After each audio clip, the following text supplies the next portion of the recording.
This is a test of the National Weather Service NOAA weather radio. The preceding signal was a test of this weather radio station's public warning system. During potentially dangerous situations, specially built receivers can be automatically activated by the signal to warn of the impending hazard. Tests of the signal and receiver's performance are normally conducted by the National Weather Service between 10 a.m. and noon each Wednesday. If there is a threat of severe weather, the test will be postponed to the next available good weather day.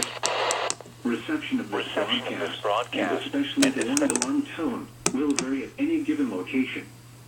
This variability, normally more noticeable at greater distances from the transmitter, can occur even though you are using a good quality receiver in good working order. The warning alarm tone will be activated for hazardous conditions. The station you are listening to and the counties we alarm for are listed in a statement at the top of each hour.